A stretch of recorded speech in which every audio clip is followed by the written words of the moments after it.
Possessão demoníaca, esse vai ser o assunto de hoje, né? Me solicitaram já tem algum tempo e hoje eu decidi discorrer bem rapidinho sobre esse assunto, tá bom? Ele é curioso, de certa forma ele também é polêmico, tá bom? E eu gostaria de destacar aqui um pouquinho sobre ele. Esse é um assunto que eu tenho reticências, tá bom? Tenho bastante reticências se existe a possibilidade de termos possessões demoníacas nos dias de hoje, né? Daquelas que nós vemos nos tempos de Jesus, nos tempos dos apóstolos e assim por diante. Não esqueça de deixar o seu like, verificar a sua inscrição, verificar o sininho de notificação, deixar o seu comentário, que isso nos ajuda bastante, tá bom? E não esqueça também de enviar a sua dúvida lá no nosso e-mail, tá bom? Que nós estamos respondendo todas as terças-feiras. Você pode enviar no e-mail ou pergunteaoph@gmail.com, tá bom? Meus irmãos, vamos tratar sobre esse assunto, possessão demoníaca. Quando falamos em possessão demoníaca, eu penso que essa questão está mais vinculada com o ministério terreno de Jesus, tá bom? E com o ministério apostólico. Aliás, quando na grande comissão de Marcos 16, a partir do verso de número 15, uma das coisas que Jesus falou que os apóstolos fariam seria exatamente expulsar demônios. E nós temos o registro bíblico, especialmente na literatura lucana, quando Lucas registra o livro de Atos, nós temos ali menções e casos de possessões demoníacas e, de fato, o que Jesus falou se cumpriu no ministério dos apóstolos, né? No ministério terreno de Jesus, nós temos casos de possessões. Nós temos o caso, por exemplo, daquele homem de Gadara, né? O gadareno, né? Nós temos o caso daquele jovem que era lunático, ou melhor, que sofria de epilepsia. E abrindo um parênteses aqui, é bom destacar que nem toda epilepsia é possessão demoníaca, tá bom? Na mentalidade pentecostal, eu não vou generalizar, mas quase generalizando, é uma minoria que a maioria, né, defende que epilepsia é demônio, tá bom? Mas eu conheci alguns pentecostais que diziam que não, nem toda epilepsia é demônio. Mas é uma minoria, tá bom? É pouca gente que diz que não é, tá? Mas na mentalidade pentecostal, ensina-se que epilepsia é possessão demoníaca. Não. Nem toda epilepsia é possessão demoníaca. E isso é evidenciado pelo próprio texto bíblico. No Evangelho segundo Mateus, capítulo 4, verso de número 24, o texto diz, eu vou fazer questão de ler, diz que, e a sua fama correu por toda a Síria. A fama que o texto está falando é a fama de Jesus, tá bom? E a sua fama correu por toda a Síria, e traziam-lhe todos os que padeciam, acometidos de várias enfermidades e tormentos. Os endemoniados, note bem, o texto fala sobre enfermidades e tormentos. E agora, o que seriam isso? Aí o texto registra os endemoniados, os lunáticos e os paralíticos, e ele, ou seja, Jesus, os curava. Note que o texto faz a distinção aqui de endemoniados e de lunáticos. Ou seja, lunáticos seria epiléticos, né? Ou seja, há uma distinção entre possessão e epilepsia. Nem toda epilepsia é possessão. Epilepsia é algo que precisa ser tratado, tá bom? Então é necessário se fazer essa distinção. Mas no caso daquele garoto que sofria de epilepsia, que a Bíblia registra, né? A Bíblia também fala que ele também sofria de possessão demoníaca. Então nós temos N casos na Bíblia, nos evangelhos, né, A gente fala evangelhos no plural, mas existe apenas um evangelho. E todos os 4 evangelhos, que na verdade é apenas um, né, é de Jesus Cristo. Não existe evangelho de Mateus, de Marcos, Lucas e João. Todos os evangelhos é de Jesus Cristo, que narrou, ou que narraram e registraram os apóstolos, tá bom? E nós temos registrado nos evangelhos N casos de possessão demoníaca, e vinculados com o ministério de Jesus, com o ministério dos apóstolos, porque foi uma novidade quando o nome de Jesus foi trazido à tona, ali no contexto do século I. Na época do Antigo Testamento, nós temos casos, a Bíblia fala sobre Satanás, é claro, né? Inclusive, a palavra Satanás aparece cerca de 26 vezes na Escritura, tá bom? A palavra diabo aparece 34, 35 vezes. E nós temos casos no Antigo Testamento, sim, de menção de Satanás e tudo mais. E a Bíblia também fala no caso do rei Saul, né, que um espírito maligno enviado da parte de Deus o atormentava. E no dedilhar da harpa de Davi, né, o espírito saía. E Saul ficava como que aliviado. Note, ele ficava como que aliviado. Tá bom? Mas é no ministério terreno de Jesus que um método novo é utilizado. E quando Jesus fala para os apóstolos e para os discípulos, dizendo assim, ó, vocês sairão e em meu nome expulsarão os demônios. E aí em Lucas capítulo 10, Lucas registra que os apóstolos voltam felizes da missão que foram enviados por Jesus, e Jesus observa a alegria deles, e eles assim, Jesus, nós estamos alegres porque em teu nome até os demônios nos sujeitam.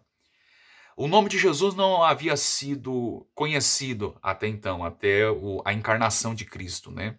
E quando os demônios passaram a ouvir o nome de Jesus sendo mencionado, aquilo abalou, né, os demônios.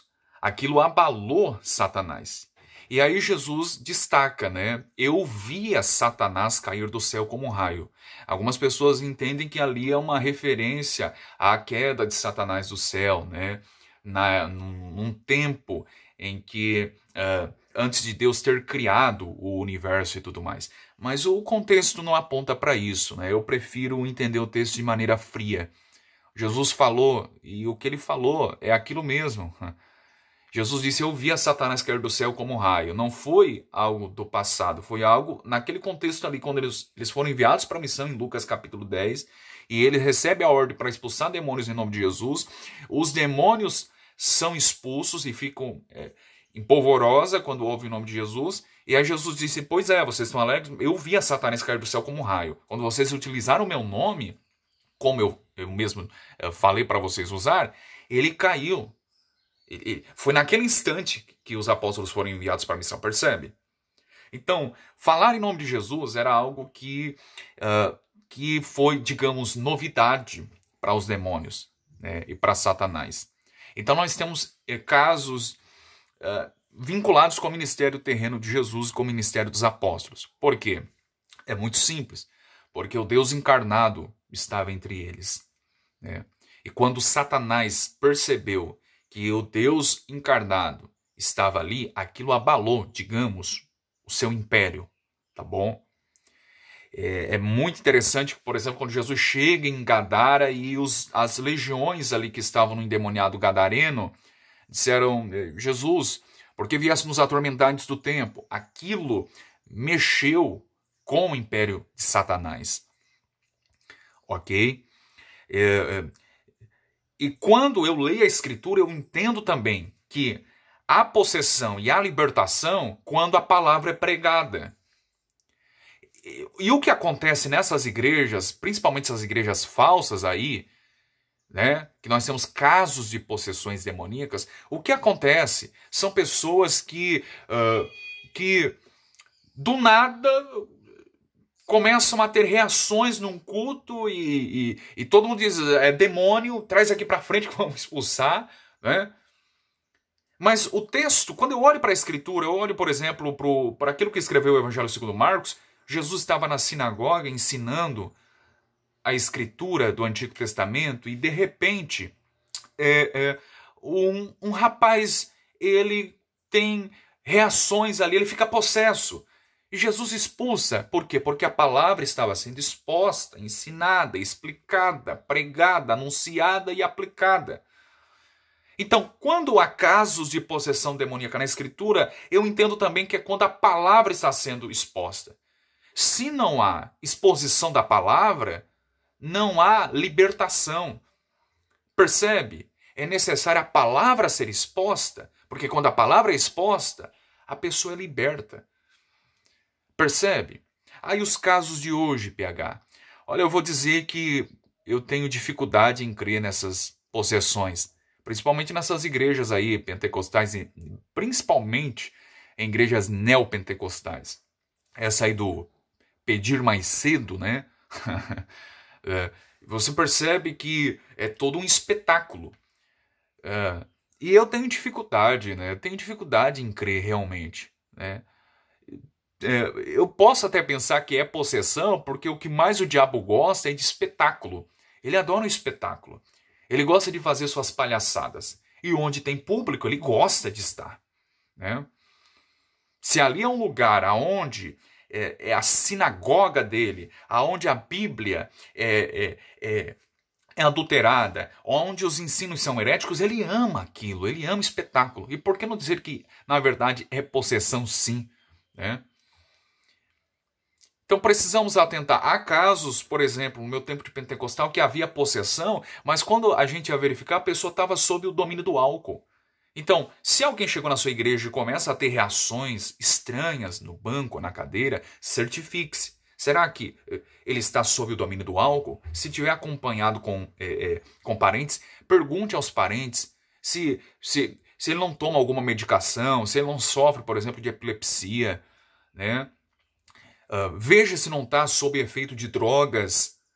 Porque às vezes a pessoa está lá com a mão na cabeça, sai em nome de Jesus, sai em nome de Jesus, né? E tomando a posição dos apóstolos, né? Colocando a mão na cabeça. Inclusive Calvino, ele não concordava com essa ideia, né? Se eu não me engano, ele até proibiu em seus dias, né, os pastores, digamos, por exemplo, colocar a mão na cabeça, porque ele entendia que impor as mãos para curar alguém, para expulsar demônios, era algo reservado para o ministério apostólico.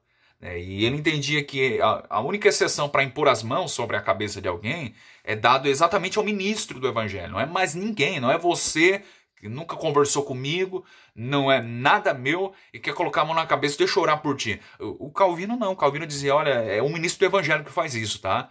Não é um qualquer. E ele faz em ocasiões específicas, como por exemplo, quando ele vai batizar alguém, né, no momento do batismo, e quando ele vai ordenar um outro candidato ao ministério. Então impõe as mãos sobre a cabeça. Então, na sua igreja a possessão, antes de colocar a mão na cabeça, né, para expulsar, certifique-se, porque a pessoa pode estar sob efeito de drogas, do álcool, ele toma algum medicamento, pode ter alguma doença ali, como epilepsia e tudo mais. E se houver, né, eu tenho reticências, mas eu penso que não é algo impossível acontecer, mas se houver, não deixa uma baderna ali no culto, tá bom? O culto é para Deus, não é para demônio. Pega a pessoa ali que está possessa e leve para uma salinha, né? E não precisa toda a igreja ficar preocupada, né? Não precisa todo mundo ir junto.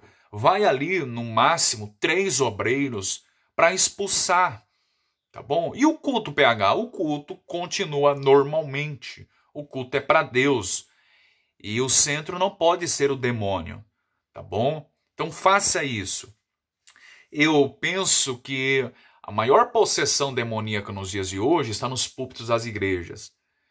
A PH e o despacho nas encruzilhadas, no espiritismo, num terreiro de macumba. É claro que eu não vou negar que Satanás, os demônios estão lá.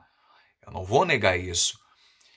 Mas a maior evidência de possessão hoje é nos púlpitos das igrejas. Sabe aquela ideia de um capetão com um tridente na mão, dente de sabre, chifres, capa vermelha, né? É uma ideia que não é proveniente da Escritura.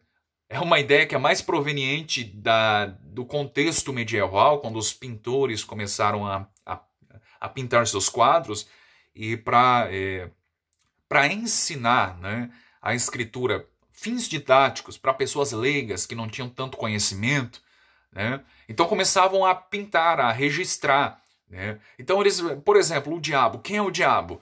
Aí eles diziam, as pessoas leigas não vão entender, então vamos fazer aqui umas gravuras, uns desenhos, vamos fabricar uma imagem, um ídolo aqui para as pessoas entenderem. Então eles começaram a pintar, começaram a criar imagens, inclusive a ideia do diabo ser um monstro horrível é proveniente da Idade Média, mas me parece que não é assim proveniente da Escritura, porque a Escritura não registra como é a aparência do diabo ou dos demônios.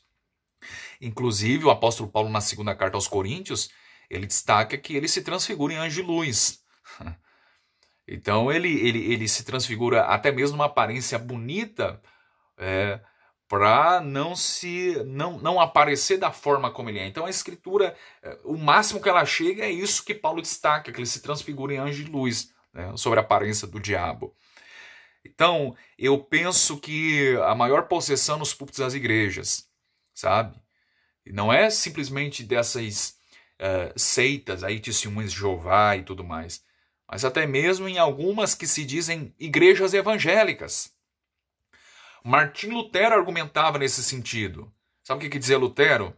Que sempre quando Deus levanta uma igreja verdadeira, Satanás constrói ao lado uma sinagoga para fazer seus falsos milagres e, se possível, enganar até os eleitos. Ele deturpa a verdade de Deus, né? E eu lembro também de uma frase, alguns dos senhores já ouviram falar, de um teólogo americano e autor de vários livros, chamado Erwin Lutzer, né? Erwin Lutzer disse o seguinte, que fique bem claro, que se queremos achar o diabo, temos de começar a procurar nos púlpitos das igrejas. É na igreja e não no mundo que o diabo faz a sua obra mais enganosa. Então, as pessoas, né, parece que vem o diabo apenas no espiritismo, num despacho na encruzilhada, numa galinha, numa garrafa de cachaça, ao tal demônio, só falta fazer o sinal da cruz. Mas esquece que o demônio está lá no púlpito. E provavelmente, você que me assiste, ele está no púlpito da sua igreja, você não percebe. Está de terno e gravata, seu pastor pregando e tem uma boa oratória, tem uma linguagem bonita, fala em nome de Deus, mas está com um demônio ali. Você não entende porque ele está deturpando a Escritura para te manipular, para te bitolar, para te enganar. Ele está possesso, você está enganado, você está comendo lixo doutrinário, herético, demoníaco. Tá bom? Doutrinas de demônios, que Paulo destaca lá em 1 Coríntios capítulo 4. Então atente para isso. Eu não vou negar que possa haver a possibilidade hoje de haver possessão, mas eu tenho reticências. E eu entendo que era mais vinculado com o ministério de Jesus e dos apóstolos. Tá bom? Essa é a minha opinião sobre o assunto. Tá bom? E eu espero de alguma forma ter ajudado vocês. Não esqueça de deixar o seu like. Abraço.